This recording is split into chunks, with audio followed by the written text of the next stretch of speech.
When time first began, the Eternal gave life to powerful beings of light, the Drakiels. But as misfortune would have it, the power given to these creatures awoke in them only a boundless pride and an inexhaustible thirst for dominion. Shaken by this betrayal, the Eternal banished them to the deepest abyss of Dracomundus. It was there, in the depths of the earth, that they twisted into the monstrosities that we know today as dragons. Alas, possessed more than ever by hate and vanity, the Banished refused to admit themselves defeated. Through their voices, they persisted in corrupting humanity. Through their blood, they defiled the land we call our home. From that moment on, mankind would live in fear. Fear that one of the Dragon Lords, the most powerful of the Banished, would one day return to the surface. With the support of his Dragonkin, Saw Ichnog succeeded in escaping from his subterranean prison.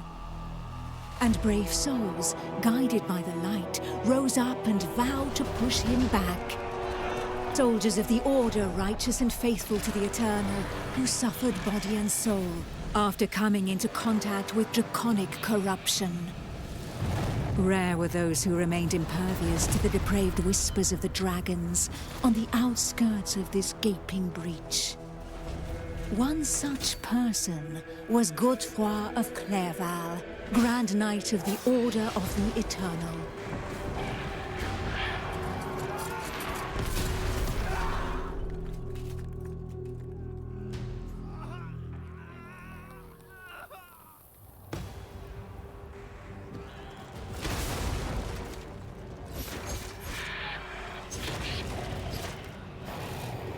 The voice of the Dragon Lord blighted people's spirits and petrified their bodies, instilling terror and madness into those who heard it. Never before had a breach so vast been rent between the two worlds. It was here, at this wound between worlds, that the corruption was most potent. One by one, haunted by the whispers from below, the people succumbed to madness. Draconic blood sullied the earth and corrupted the creatures that trod upon it. Pitiful in their wretchedness and too weak to resist the command of their new masters, they drank the blood of the dragon and gave in to depravity. Thus enslaved, they were twisted into ghastly monsters, mockeries, Dragonkin.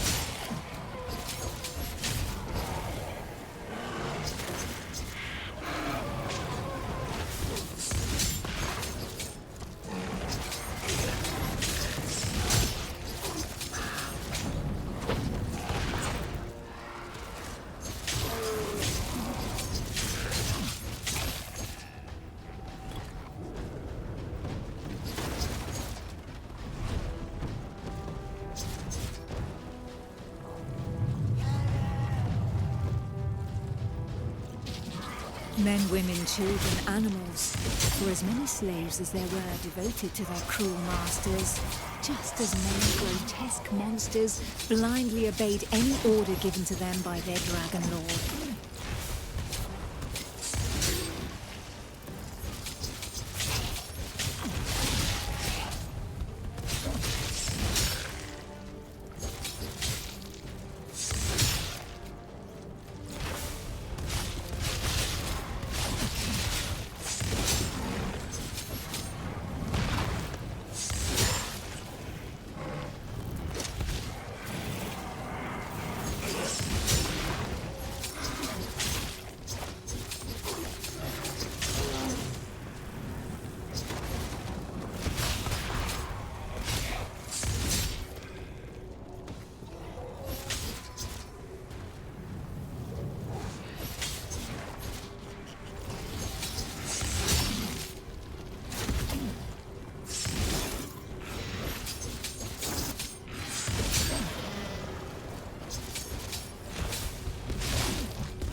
Only the most righteous of souls, guided and supported by the Eternal, were able to resist the corrupting call that led the living to damnation.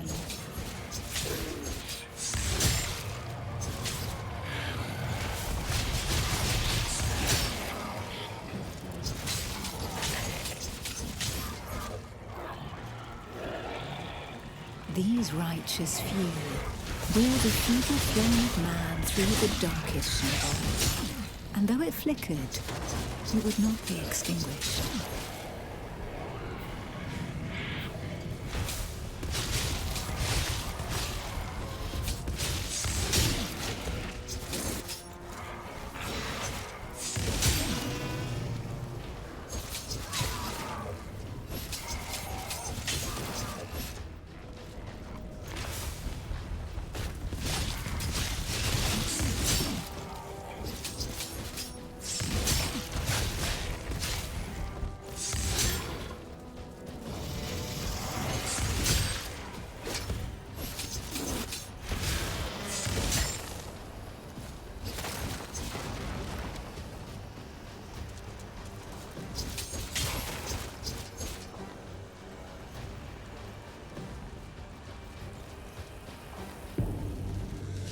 Filled with these fleeting embers of hope, a few brave souls founded an alliance to carve the first breach into draconic defenses.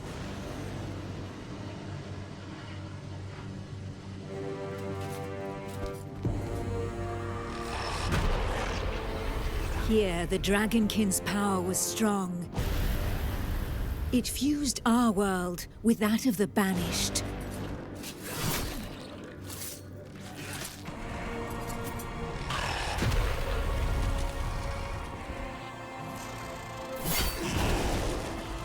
Godefroy of Clairval heroically broke through and shattered their defense barriers.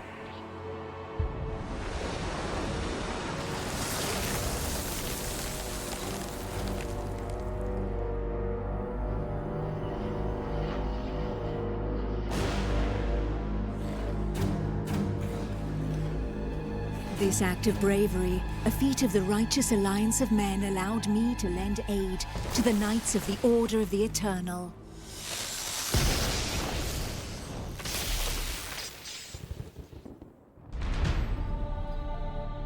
Me, Almantir, Grand Oracle of Pytho-Durcan, Dragonblood, a human altered but not consumed by the draconic blood that flows through my veins. My sisters and I have powers given to us by the dragon, but our souls remain our own.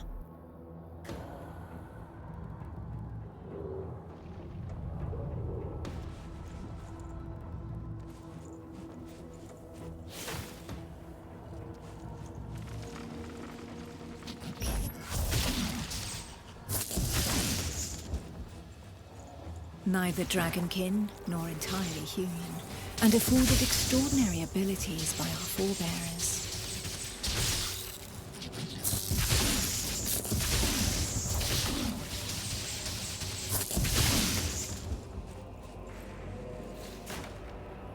By those who drank the blood of the only banished dragon to have ever repented before the Eternal.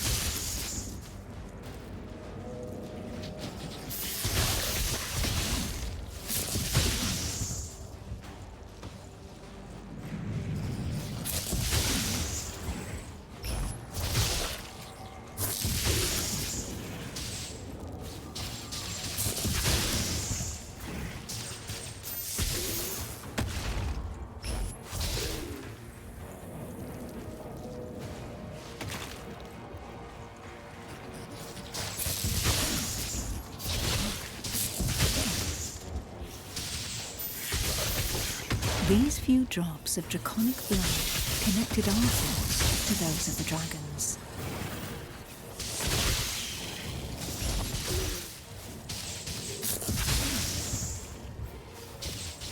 Struck by fleeting visions, we sought glimpses into their deeds and understanding of the feelings that drove them.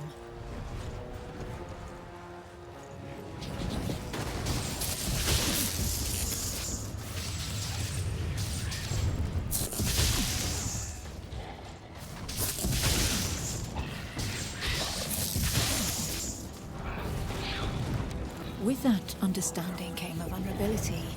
We soon learned that we were at the mercy of the voices threatened to consume us, with no hope of salvation.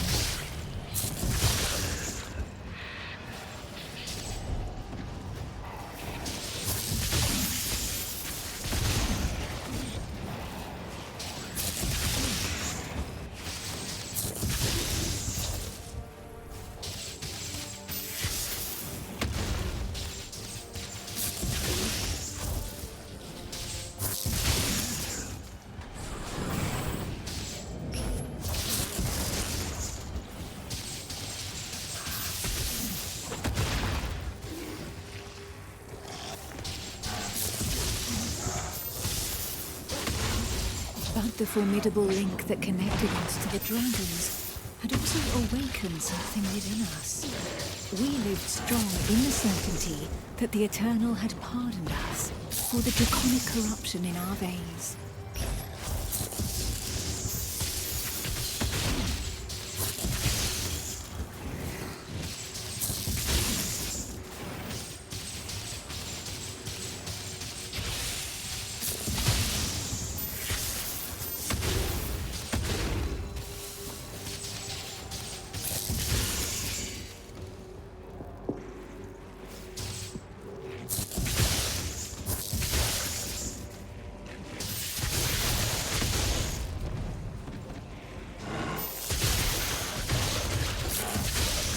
Our civilization fell alongside the blue dragon Python, forcing us to live amongst men in the city of the Order of the Eternal.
Closer to the breach made by Sir Ichnog, Godefroy, fighting fire with fire, confronted the draconic hordes.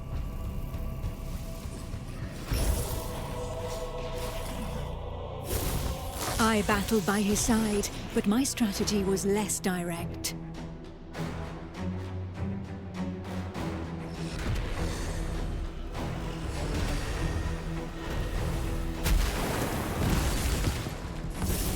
My draconic power allowed me to open up a passageway for the men of Nurogard, all of them prepared to make the ultimate sacrifice to save what remained of humanity.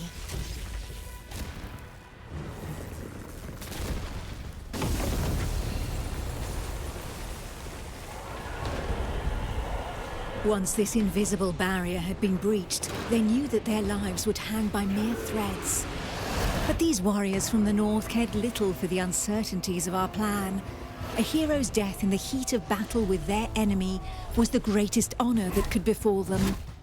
Led by the pale dragon blood Harold Truelson, the barbarian fleet had but one objective: to lure the enemy into the open sea and leave the path to the breach vulnerable.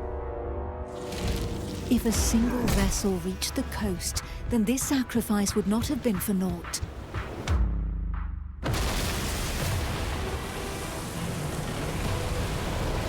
Harold Truelson reached the hostile shore and avenged those fallen from the Toil clan.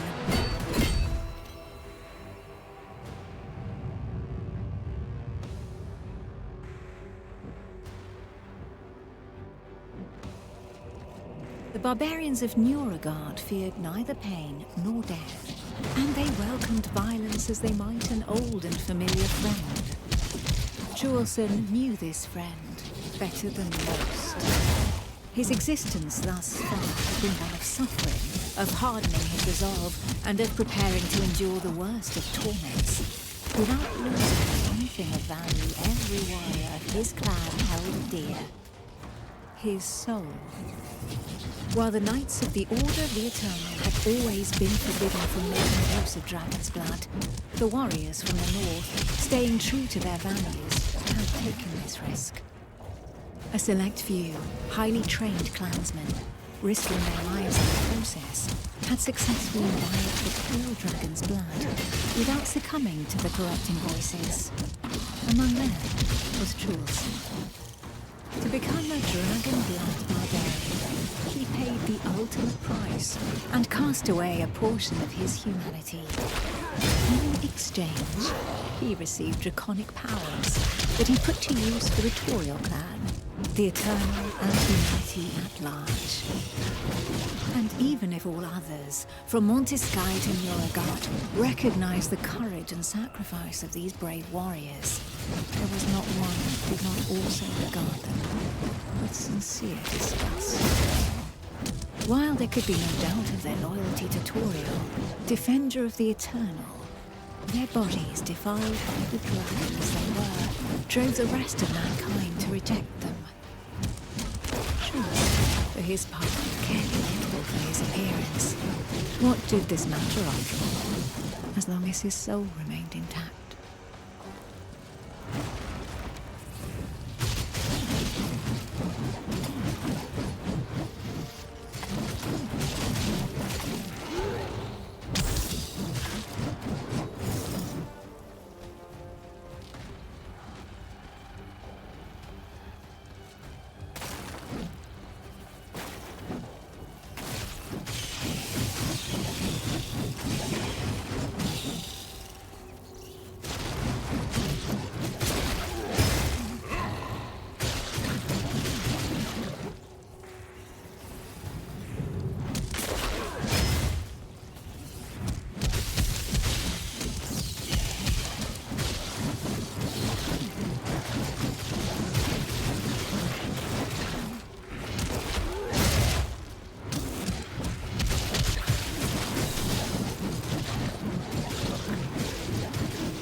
The pale dragon blood had achieved his goal.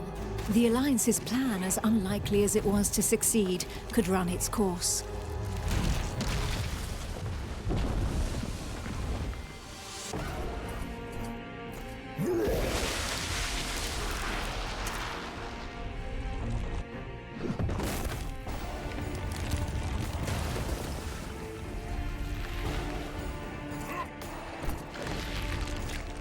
The barbarian waited for the signal that would tell him where to carve a bloody path through enemy defenses and lure the dragons far away from the breach.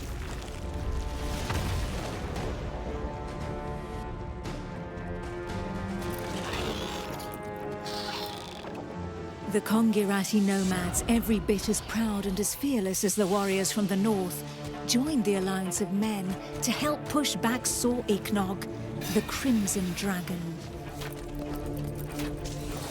Sitting astride their draconic hybrids, these tracker archers faced the dragons steadfastly and seemingly without fear. Not one would allow the enemy to make easy prey of them. Hides, wings, teeth, blood. For the Kongirati, each draconic monstrosity was not only a threat, but also a quarry from which they could gain valuable resources.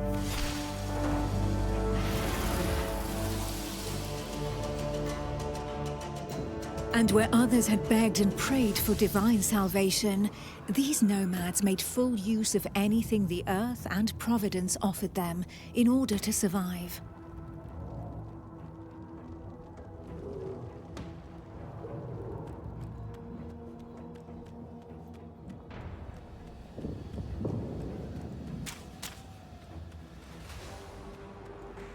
Their master tracker Eula, however, did not see things in such stark shades of black and white. Of all those who made up their number, she was the first to recognize the value of this eternal life. She rejected neither the ancestral traditions nor the tracking of the Dragonkin, who had made it possible for the Conqueror to excel in the arts of potions, alchemy, poisons, and draconic hybridization. How long would her people be able to continue traveling freely if the corruption were to poison the entire world? It was for this reason that she joined the Alliance of Men. To seal this union, the Order of the Eternal entrusted her with one of their most powerful relics, a single, glimmering scale of light.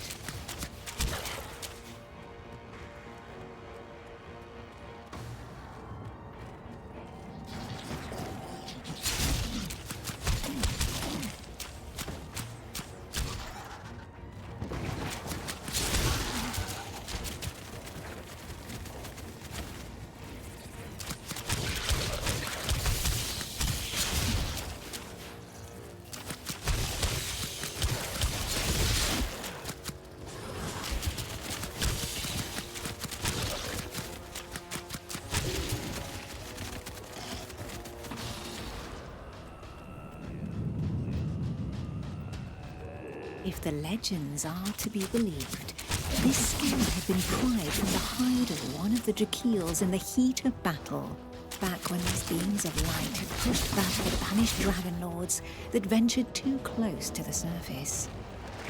Each champion had one, and the power of their light would be needed to push Sor Iknog back into the shadows.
It was up to Eula, armed with her scale of light, to cast the invocation.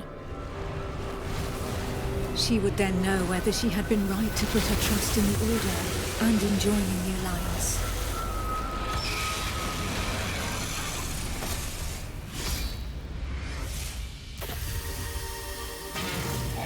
The power of the light was like nothing ever seen before. We heard the Dragon Lord howl into our minds, racked with pain and rage.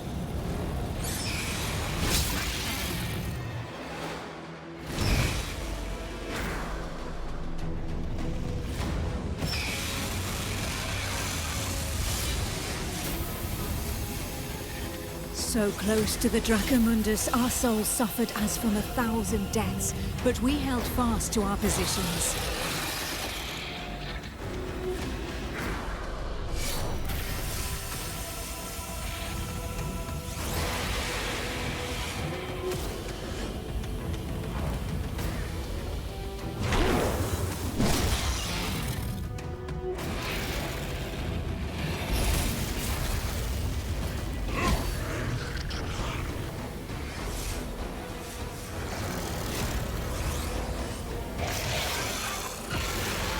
Inch by inch, the divine light pushed the corruption back into the breach.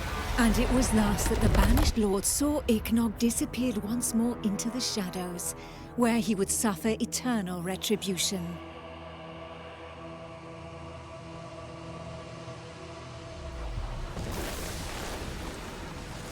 Once calm fell, we were all that was left, the sole witnesses to the feat accomplished by the Alliance of Men.